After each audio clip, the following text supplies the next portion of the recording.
रामपुर में राम नाम का एक किसान रहता था। उसका एक छोटा सा खेत था। वो अपने खेत में खूब मेहनत करता था। राम चावल और सब्जियां उगाता था। वो उन्हें मार्केट में बेचता था। वो बहुत ईमानदार आदमी था। वो कभी किसी को धोखा नहीं देता था। राम हमेशा सही वजन देता था। वो कभी बासी सब्जियां नहीं बेचता था। वो अपनी ईमानदारी के लिए जाना जाता था।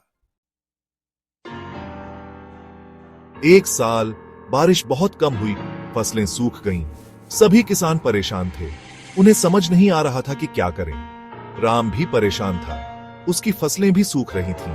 उसके पास बहुत कम खाना बचा था। उसे समझ नहीं आ रहा था कि वो अपने परिवार का पेट कैसे भरेगा। एक दिन एक आदमी राम के खेत पर आया। उसने राम को पैसे की एक थैली दी। वो चाहता था कि राम अपनी जमीन बेच दे। राम ने मना कर दिया। राम ने और भी मेहनत करने का फैसला किया। वो सुबह से रात तक काम करता था। वो अपने हाथों से अपनी फसलों को पानी देता था। वो पानी की एक एक बूंद बचाता था। धीरे धीरे राम की फसलें बढ़ने लगी। जल्द ही उसका खेत फिर से हरा भरा हो गया।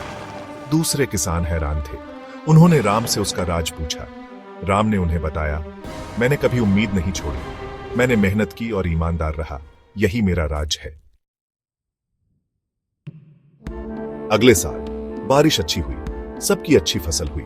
राम खुश था। उसने अपनी जमीन बचा ली थी। राम की कहानी हमें ईमानदार होने और मेहनत करने की सीख देती है। ये दिखाती है कि अच्छे लोगों के साथ अच्छी चीजें होती हैं। हमें हमेशा दयालु होना चाहिए और एक दूसरे की मदद करनी चाहिए।